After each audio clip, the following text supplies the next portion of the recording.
Good morning students.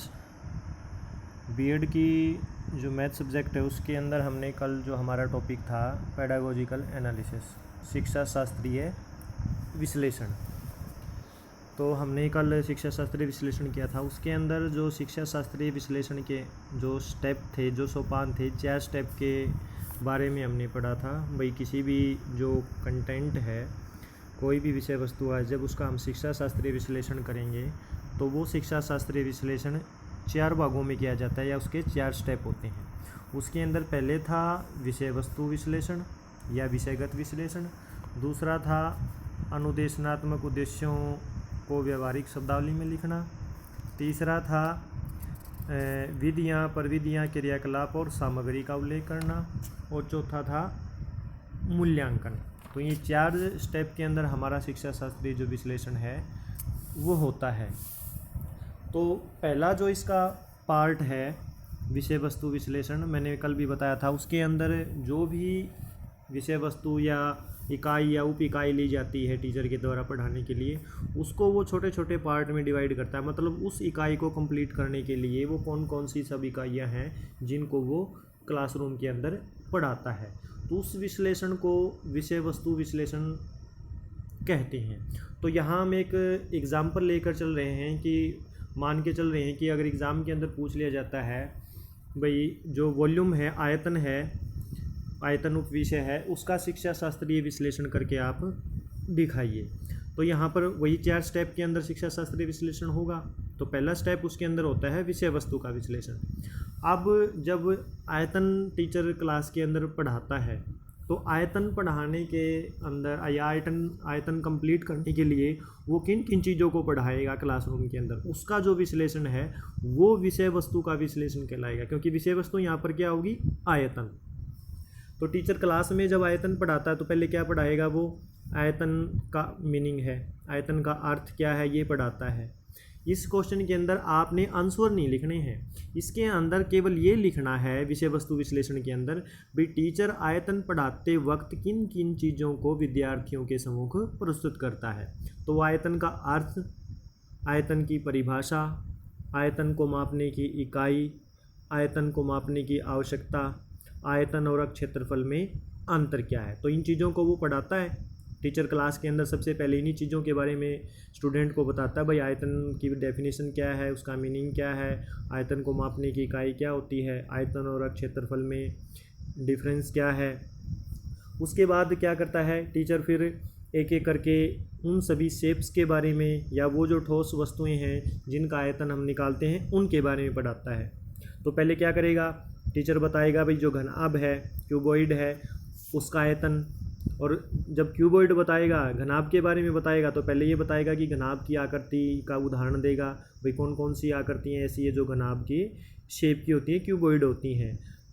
घनाभ के अंदर कुल कितने फेजेस होते हैं, घनाभ का आयतन कैसे निकाला जाता है, और घनाभ के जैसे दिखने वाली आकृतियाँ कौन कौन सी हैं। क्योंकि उसको कंप्लीट वॉल्यूम जो आयतन है उतना टॉपिक वो पूरा करना है, तो वो पहले आयतन के बारे में बताएगा और फिर जिन वस्तुओं का आयतन निकाला जाता है, जो ठोस वस्तुएं होती हैं जिनका वॉल्यूम निकाला जाता है, एक एक करके उनके बारे में भी बताएगा। तो पहले वो घनाभ के बारे में बता देगा, घनाभ के अंदर जो जो चीज़ें पढ़ाई जाती हैं, बताई जाती हैं, उनके बारे में बता देगा।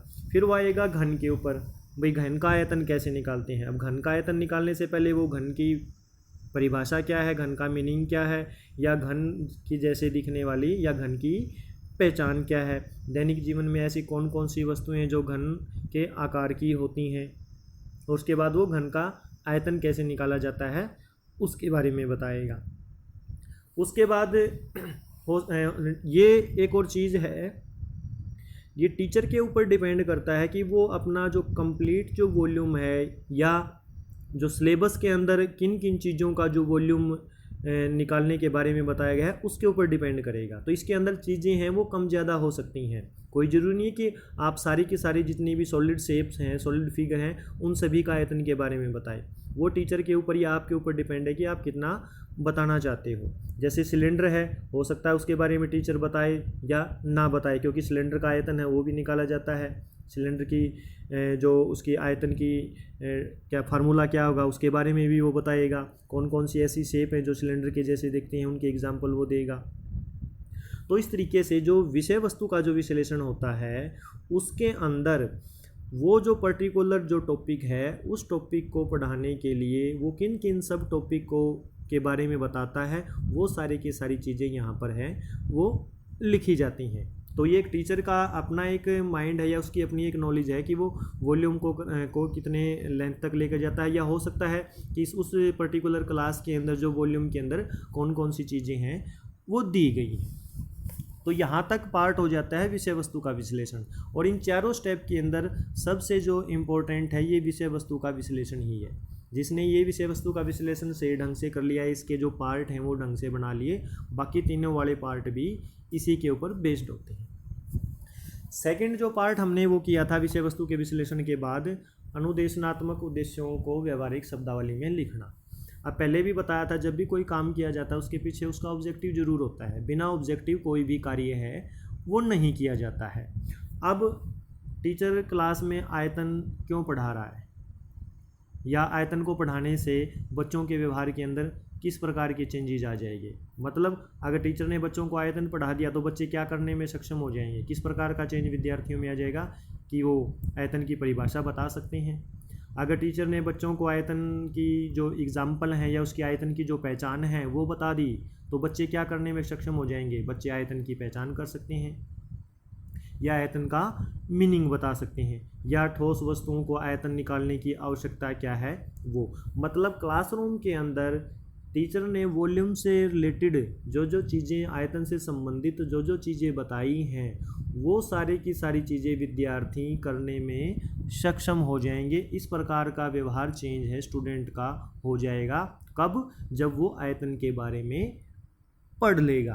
तो इसके अंदर क्या होता है कि जो विषय वस्तु के विश्लेषण के अंदर आपने जो जो पार्ट जो जो चीज़ें लिखी हैं उन्हीं चीज़ों को अनुदेशनात्मक उद्देश्यों को व्यवहारिक शब्दावली के अंदर लिखना है। केवल आपकी लैंग्वेज का थोड़ा सा हो जाएगा। जैसे विषय वस्तु विश्लेषण के अंदर आपने क्या लिखा है, आयतन की परिभाषा, और इसके अंदर क्या लिखेंगे, विद्यार्थी या स्टूडेंट है आयतन की परिभाषा दे सकते हैं, आयतन की पहचान कर सकते हैं, आयतन को मापने वाली इकाई का उल्लेख कर सकते हैं, क्षेत्रफल और आयतन में अंतर क्या है इस अंतर को स्पष्ट कर सकते हैं। मतलब थोड़ी सी लैंग्वेज चेंज हो जाएगी लेकिन पॉइंट वो के वो आएंगे जो कि विषय वस्तु विश्लेषण के अंदर लिए गए हैं। क्योंकि टीचर ने क्लासरूम के अंदर जिन चीज़ों को पढ़ाया है ऑब्जेक्टिव भी उन्हीं चीज़ों के होंगे, उससे अलग नहीं होंगे। जो चीज़ क्लास में पढ़ाई नहीं होगी उससे संबंधित किस प्रकार का व्यवहार चेंज है स्टूडेंट के अंदर देखा जा सकता नहीं हो सकता। जब किसी चीज़ को क्लास में पढ़ाएंगे तभी तो टीचर ये एक्सेप्ट करता है कि विद्यार्थी उन चीज़ों को सीखेंगे। उस प्रकार का व्यवहार चेंज है विद्यार्थियों का उसको सीखने के बाद हो जाएगा। अब टीचर ने स्टूडेंट को बताया है कि घनाभ का आयतन कैसे निकालते हैं, घनाभ की पहचान क्या है, ये घनाभ के अंदर फेजेस हैं वो कितने होते हैं, तो विद्यार्थी क्या करने में सक्षम हो जाएंगे, विद्यार्थी घनाभ का आयतन का सूत्र बता सकते हैं, विद्यार्थी घनाभ की पहचान कर सकते हैं, विद्यार्थी घन और घनाभ में अंतर कर सकते हैं। तो जितने भी सब टॉपिक विषय वस्तु विश्लेषण के अंदर बनेंगे उतने ही फिर अनुदेशनात्मक उद्देश्यों का निर्माण है या जो उनको व्यवहारिक शब्दावली में लिखना है उसके टॉपिक हैं आपके, उसके टाइटल हैं आपके, वो बन जाएंगे। उसके बाद आता है थर्ड पॉइंट, क्रिया, विधियाँ और सामग्री का उल्लेख करना। थर्ड पॉइंट था ये। अब आयतन पढ़ाने के लिए टीचर कौन कौन सी टीचिंग मेथड है, टीचिंग एड्स का यूज करेगा। तो आयतन को पढ़ाने के लिए अध्यापक विश्लेषण विधि, संश्लेषण विधि, अनुसंधान विधि, व्याख्यान विधि, कोई भी टॉपिक ऐसा नहीं होता जो पर्टिकुलर एक मेथड से ही पढ़ाया जाए। जब टीचर क्लासरूम के अंदर पढ़ाता है तो वो सभी जो टीचिंग मेथड हैं, विधियाँ हैं, उनका अलग अलग समय पर यूज करता है। तो इसके अंदर आप जितनी भी शिक्षण विधियाँ होती हैं सभी के बारे में बता सकते हैं कि आयतन प्रकरण संबंधी अध्यापक आगमन विधि, विश्लेषण विधि, संश्लेषण विधि, अनुसंधान विधि का प्रयोग है वो करता है। उसके बाद आती है क्रियाकलाप और सामग्री। मतलब उस आयतन को कंप्लीट करने के लिए कौन कौन सी टीचिंग एड्स टीचर यूज़ करेगा। कौन सी दृश्य सामग्री है, कोई भी श्रव्य सामग्री है, जैसे घनाभ को पढ़ाने के लिए वो ईंट का एग्जाम्पल दे सकता, हो सकता है वो क्लास में बच्चों को ईंट दिखा भी सकता है, या वो कार्डबोर्ड है उसके कुछ टुकड़े क्लासरूम के अंदर लेके आएगा, उनको बच्चों को दिखा सकता है। जो डस्टर होता है उसको घनाभ की शेप के तौर पर दिखा सकता है, या जो चौक बॉक्स होता है उसको घन की शेप के तौर पर क्लासरूम के अंदर दिखा सकता है। तो ये सारी की सारी सामग्री और क्रियाकलाप हो जाएगी उस आयतन के जो टॉपिक है, जो विषय वस्तु है, उसको पूरा करने के लिए, उसको बच्चों के सामने एक्सप्लेन करने के लिए। तो जितनी भी सामग्री, जितनी भी क्रियाकलाप आयतन से संबंधित वो क्लासरूम के अंदर यूज़ करेगा, वो सारी की सारी जो चीज़ें हैं इस थर्ड जो पार्ट है विधि, क्रियाकलाप और सामग्री, उसके अंदर उनका उल्लेख है टीचर के द्वारा किया जाएगा। तो इसके अंदर वो सारी की सारी बातें यहाँ पर लिखी जाएंगी। चौथा जो पार्ट था वो था मूल्यांकन। कल भी हमने डिस्कस किया था भी, जब टीचर क्लास के अंदर काम करवा देता है तो वो चेक करता है स्टूडेंट से, क्वेश्चनिंग वर्बली पूछ के, रिटन में पूछ के भी उसको पढ़ाया हुआ स्टूडेंट को कितना समझ में आया है या नहीं आया है। तो उसके अंदर मूल्यांकन के अंदर वो क्वेश्चन पूछ भी सकता है ओरली और वो रिटन फॉर्म में। तो इस पॉइंट के अंदर आपने केवल क्वेश्चन लिखने हैं, क्वेश्चन मार्क्स पीछे जरूर लगाना चाहिए। अगर टीचर ने क्लासरूम के अंदर आयतन की परिभाषा बताई है तो फिर टीचर बच्चों से पूछ सकता है आयतन से आपका क्या अभिप्राय है, या आयतन की परिभाषा बताओ। अगर टीचर ने क्लासरूम के अंदर आयतन को मापने की इकाई के बारे में बताया है तो पूछेगा आयतन की मापने की इकाई बताइए, या आयतन को मापने की इकाई क्या है। तो इस प्रकार से जो जो चीज़ें आयतन से संबंधित क्लासरूम के अंदर पढ़ाई गई हैं, उनमें से कुछ एक चीज़ों को क्वेश्चन फॉर्म के अंदर टीचर विद्यार्थियों के सामने रखता है ताकि ये पता लगे कि उन्होंने क्लासरूम के अंदर कितना सीख लिया है। तो ये जो चौथा जो पार्ट है इसके अंदर केवल क्वेश्चन हैं वो लिखे जाएंगे। आप जितने भी सब टाइटल पढ़ाएँ आयतन से रिलेटेड, उसके कुछ एक क्वेश्चन बना के यहाँ पर लिख सकते हो। कुछ क्वेश्चन आप निकालने भी दे सकते हो। अगर आपने घनाभ के आयतन के बारे में पढ़ा दिया बच्चों को तो आप एक क्वेश्चन भी देख सकते हो, भाई ये घनाभ की लंबाई चौड़ाई ऊंचाई इतनी है, उसका आयतन निकालिए। अब टीचर ने जब उनको आयतन का फार्मूला बता दिया तो ये टीचर ये भी उम्मीद करेगा कि बच्चे उस फार्मूले की हेल्प से क्वेश्चन को सोल्व भी कर सकते हैं। तो यहाँ पर जो सम है वो भी पूछा जा सकता है। तो इस चौथे पार्ट के अंदर मूल्यांकन के अंदर सारे के सारे जो क्वेश्चन हैं वो लिखे जाएंगे।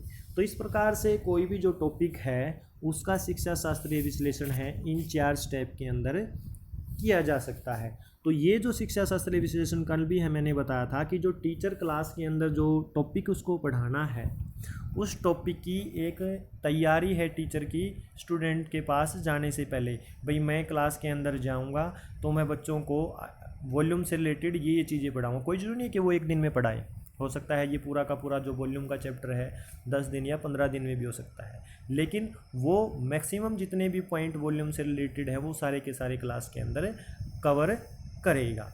तो इस तरीके से जो शिक्षा शास्त्रीय विश्लेषण है उसके ये 4 पार्ट होते हैं। और जब भी आपसे कोई भी क्वेश्चन पूछा जाएगा सिलेबस के अंदर जो आपके पॉइंट दिए गए हैं, भाई वॉल्यूम का भी दिया गया है, ट्रिग्नोमेट्री का भी दिया है, तो कोई भी क्वेश्चन पूछा जा सकता है भाई आप वॉल्यूम के ऊपर या ट्रिग्नोमेट्री के ऊपर शिक्षा शास्त्रीय विश्लेषण करके दिखाइए। तो आपको इन 4 पार्ट के अंदर आपका जो टॉपिक दिया है उसको कवर करना है। पहले विषय वस्तु का विश्लेषण आ जाएगा, फिर उद्देश्य आ जाएंगे, फिर विधि, क्रियाकलाप और सामग्री, और लास्ट में मूल्यांकन आ जाएगा। लेकिन इनके अंदर सबसे जो इम्पोर्टेंट है वो है विषयगत या विषय वस्तु का विश्लेषण। अगर ये आपने सही तरीके से कर लिया है तो बाकी जो तीनों के तीनों पॉइंट हैं वो पहले वाले से ही पूरे हो जाएंगे आपके। तो ये आज का हमारा टॉपिक था भाई, वॉल्यूम का शिक्षा शास्त्रीय विश्लेषण है वो किस प्रकार से किया जाएगा। नेक्स्ट टॉपिक हम नेक्स्ट क्लास के अंदर करेंगे।